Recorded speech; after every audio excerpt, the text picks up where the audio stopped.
ফরজ যাকাত, ইসলামের 5টি স্তম্ভের একটি স্তম্ভ হচ্ছে যাকাত। এই যাকাত, যার আরবি শব্দ হচ্ছে যাকাতুন, যাকাতুন শব্দ যার অর্থ হচ্ছে পবিত্র, যার অর্থ হচ্ছে বৃদ্ধি পাওয়া। শরীয়তের দৃষ্টিতে বলা হয় নির্ধারিত সম্পদের মালিক হলে নির্ধারিত একটি অংশ আল্লাহর রাস্তায় দিয়ে দেওয়া, নির্ধারিত খাতে দিয়ে দেওয়াকে যাকাত বলা হয়।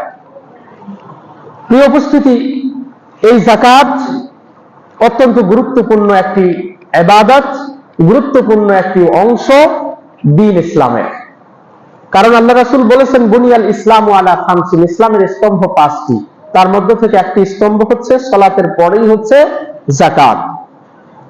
যাকাতের গুরুত্ব বোঝাতে গিয়ে আল্লাহ পাক রব্বুল আলামিন বলেছেন ওয়া রাহমাতি ওয়াসিআত কুল্লা শাই, আমার রহমত প্রত্যেকটা জিনিসকে ঘিরে রেখেছে। ফাসআতুহা লিল্লাযিনা ইয়াত্তাকুন, আমি আমার রহমত সেই সমস্ত ব্যক্তিদের উপরেই করব ইয়াত্তাকুন, যারা আল্লাহকে ভয় করে, ওয়া ইউতুনাজ যাকাত, এবং যারা যাকাত প্রদান করে। এই যাকাতের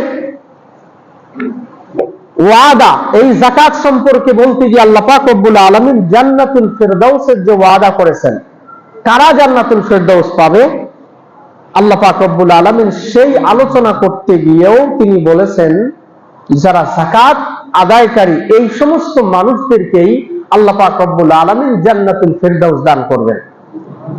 যেটি আমরা প্রত্যেক নামাজের শেষে আমরা যারা এই দোয়াগুলো পড়ি, ফরজ সালাতের পরে যে দোয়া আছে তার মধ্যে থেকে একটা দোয়া হচ্ছে আল্লাহুম্মা ইন্নী আসআলুকা জান্নাতাল ফিরদাউস, হে আল্লাহ আমি আপনার কাছে জান্নাতুল ফিরদাউস চাই। এবং রাসূলও বলেছেন তোমরা যদি জান্নাতকে চাও তাহলে আল্লাহর কাছে জান্নাতুল ফিরদাউস চাও, কারণ হচ্ছে এটি হচ্ছে আলাল জান্নাহ, জান্নাতের যতগুলো জান্নাত আছে তার মধ্যে থেকে উৎকৃষ্ট এবং উঁচু মানের জান্নাত হচ্ছে এই জান্নাতুল ফিরদাউস। এই জান্নাতুল ফিরদাউসকে কারা পাবে? যারা যাকাতকে আদায় করবে। প্রিয় উপস্থিতি, এই যাকাত কোন ব্যক্তি যদি অস্বীকার করে, যাকাতকে অস্বীকার করলো, সে ব্যক্তি মুসলিম থাকতে পারবে না, ইসলাম থেকে তার নাম কাটা যাবে। যাকাত স্বীকার করে কিন্তু যাকাত দেয় না, সে ব্যক্তি হচ্ছে ফাসিক, সে ব্যক্তি হচ্ছে ফাসিক, অর্থাৎ সে মুসলিম কিন্তু সে ব্যক্তি হচ্ছে ফাসিক, অর্থাৎ পাপিষ্ঠ। সে যতই সালাত আদায় করুক, হজ করুক, আরো অন্যান্য ইবাদত করুক, কিন্তু আল্লাহ পাক রব্বুল আলামিনের দফতরে সেই ব্যক্তির নাম হচ্ছে ফাসিক, সে পাপিষ্ঠ, সে আল্লাহ পাক রব্বুল আলামিনের দ্বীনকে মান্য করতেছে না। এই সমস্ত ব্যক্তিদের শাস্তি সম্পর্কে কোরআনের মধ্যে বলা হয়েছে ওয়াল্লাযীনা ইয়াকনিজুনা আয-যাহাবা ওয়াল ফিজ্জাতা, যারা সোনা রূপা জমা করে, টাকা পয়সা জমা করে। জমা করে বলতে জমা করা নিষেধ নয়, টাকা পয়সা আপনি লক্ষ লক্ষ কোটি কোটি টাকার মালিক হবেন, ইসলাম আপনাকে নিষেধ করবে না, কিন্তু সেখানে হকদারের হককে আপনাকে বুঝিয়ে দিতে হবে।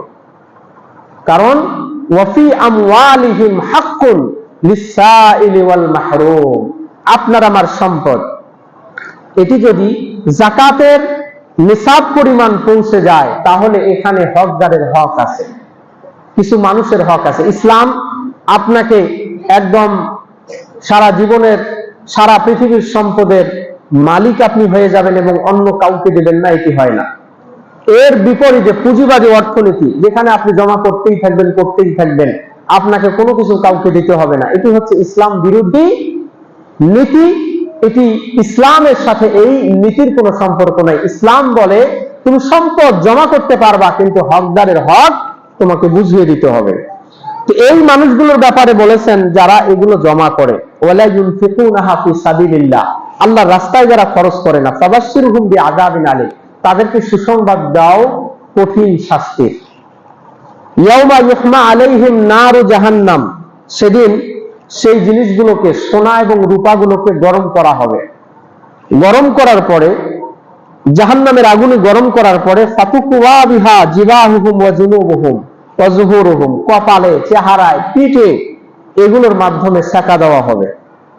আর বলা হবে হাযা মা কানাসতুম লিআনফুসিকুম, এটা হচ্ছে সেই সম্পদ যেই সম্পদ তুমি কুক্ষিগত করে রাখতে, যাকাত দিতে না, ফাযুকু মা কুনতুম তাকনিজুন, সুতরাং সেই সম্পদের জমা করার কারণে আজকে তুমি মজা চাকো, এরকম ভাবেই তোমাকে শাস্তি দেওয়া হবে।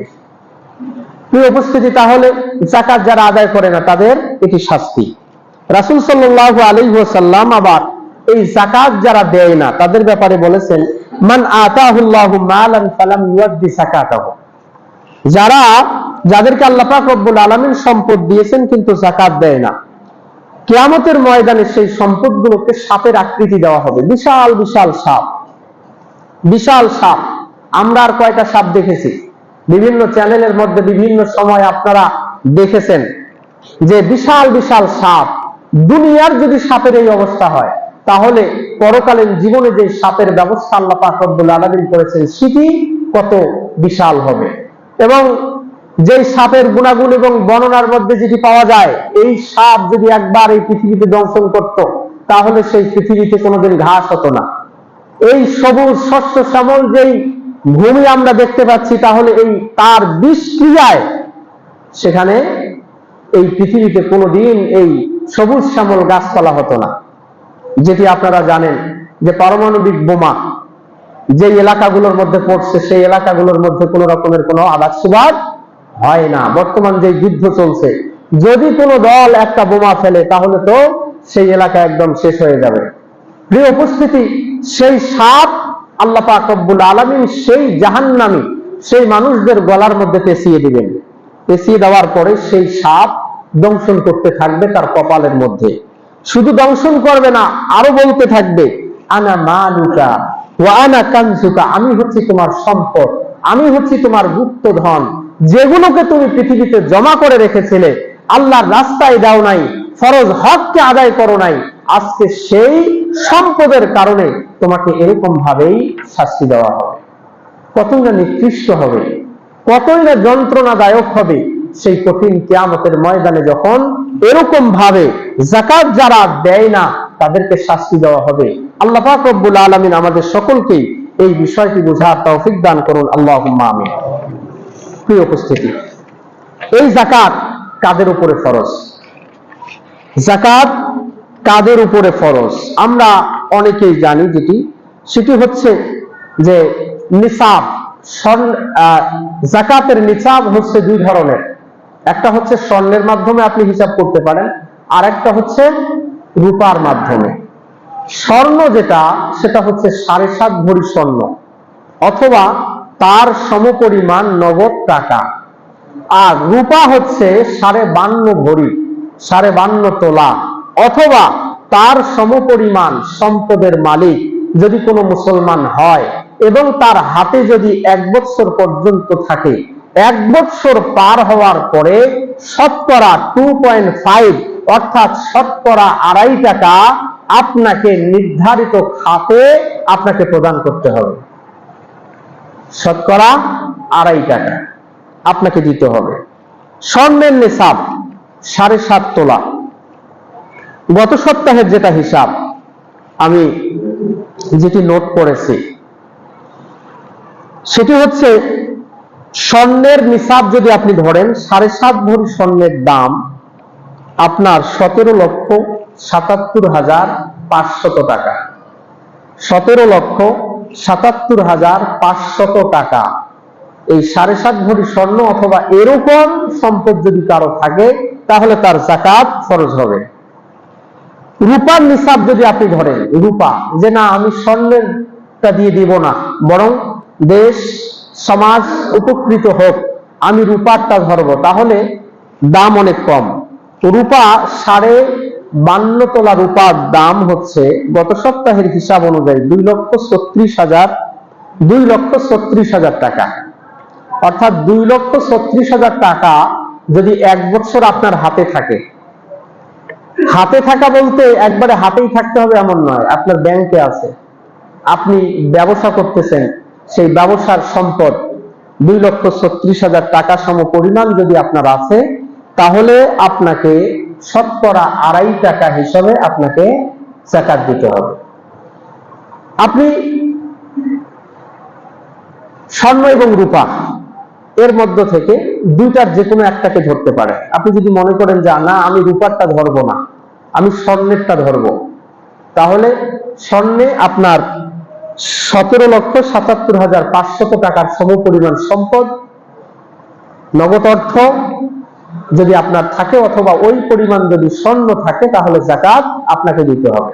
আপনার গাড়ি আছে, বাড়ি আছে, জমি আছে, এটাতে কিন্তু যাকাত ফরজ না, নগদ অর্থ।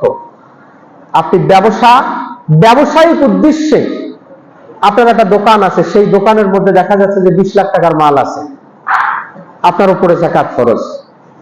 আপনার ওখানে বিভিন্ন মেশিনারিজ আছে, মেশিন আছে, ফ্রিজ আছে, এরপরে হচ্ছে আরো অন্যান্য যে সমস্ত জিনিস আছে, এগুলোর উপরে না, যেগুলো আপনি প্রতিদিন লেনদেন করতেছেন, আপনি যেগুলো বিক্রি করতেছেন।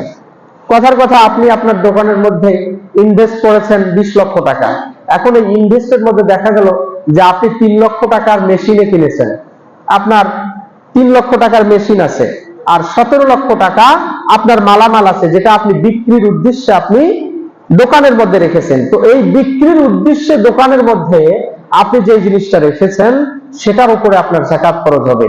3 লক্ষ টাকার যে মেশিন আছে, এই মেশিনের উপরে আপনার যাকাত ফরজ হবে না। প্রিয় উপস্থিতি, যেটি বলতেছিলাম যে আপনি স্বর্ণের অথবা রূপার দুইটার যে কোনো একটা আপনি নিসাব ধরে আপনাকে যাকাত দিতে হবে।